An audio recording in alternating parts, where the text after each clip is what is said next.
Hi friends, ఈరోజు మనము జనగాం జిల్లా మాణిక్యపురం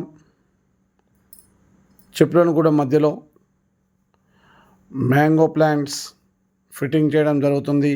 ఈ మొక్కల వయసు వచ్చేసి 4 సంవత్సరాలు. నెక్స్ట్ ఇయర్కి ఈ మొక్కలు మనకు ఖాతకొచ్చే అవకాశం ఉన్నది.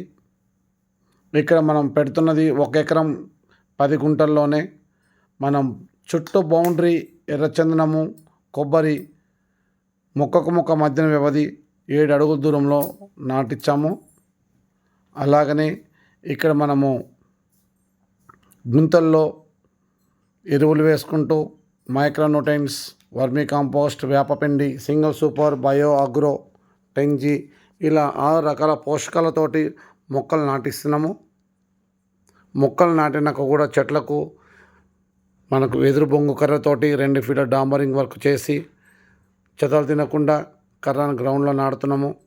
అలాగనే మనకు చెట్టు చుట్టూ మంచి నీట్గా పాదులు చేయించేసి, ఇక్కడ మీరు చూసిన విధంగా చెట్ల చుట్టూ నీట్గా పాదులు చేయించేసి వాటికి దారాలు కూడా కట్టించాము. ఇక్కడ మీరు చూస్తున్న కోకోనట్ పేరు మలేషియా గ్రీన్. ఇది మలేషియా గ్రీన్ కోకోనట్. అలాగనే మనం మధ్యలో మొక్క మధ్యలో రెడ్ శాండిల్ మొక్కలు కూడా నాటించాము. ఇలాగనే మీకు కూడా తోటలో మీకున్న ప్లేసుల్లో ప్లాంటేషన్ చేయాలనుకుంటే మా నర్సరీని సంప్రదించండి. ఇలా మన దగ్గర ఎప్పుడు వచ్చేసి ఒక 30 మెంబర్స్ వర్కర్స్ చేతిలో ఉంటారు. అలాగనే మనము ఇక్కడ మొక్కలకు కూడా మనం ఏం చేస్తున్నామంటే మొక్కలు నాటించేటప్పుడు గ్రౌండ్లో ఎరువులు వేసుకుంటూ, అలాగనే వచ్చేసి మనం గోశాల నుంచి తెప్పించిన పశువుల ఎరువు, ఇక 2 సంవత్సరాల మాగిన ఎరువును కూడా తెప్పించి పెట్టాము. ఇక్కడ గుంతల్లో ఆల్రెడీ మనము 6 రకాల ఎరువులు వేసేసుకొని స్టార్టింగ్లో అలా పెట్టేసి ఉంచుతాము. ఇది వేసినాక మొక్కలు నాటుకొని మనము నీట్గా ఫిట్టింగ్ చేసిన తర్వాత మళ్ళీ ఒక 10 రోజుల తర్వాత ఇలాంటి పశువుల ఎరువును తీసుకొని ఈ ఎరువును తీసుకొని కూడా మనము పాదు చుట్టూ వేయడం వల్ల ఏంటంటే గ్రౌండ్లో అనేది వానపాములు తయారీ మంచిగా అయ్యి మొక్క కూడా నీట్గా వస్తుంటుంది. వచ్చే కొత్త చిగురు కూడా చాలా బలంగా దృఢంగా వస్తుంది. మీకు కూడా ఇలానే మొక్కలు కనుక మీ తోటలలో పెట్టాలనుకుంటే మా నర్సరీని సంప్రదించండి.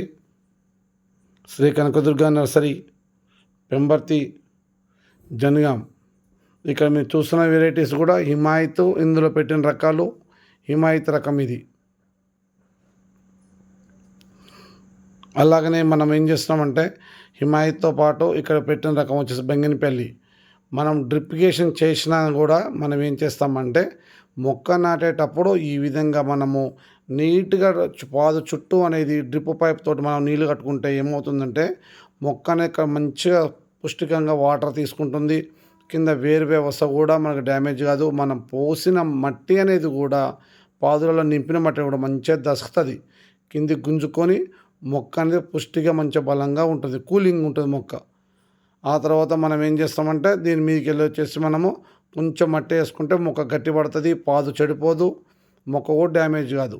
ఇలా బిగ్ సైజ్ మొక్కలను కూడా మనం ఏం చేస్తామంటే నీట్గా కటింగ్ చేసేసి గడ్డ బలగకుండా మొక్కను దింపుతాం.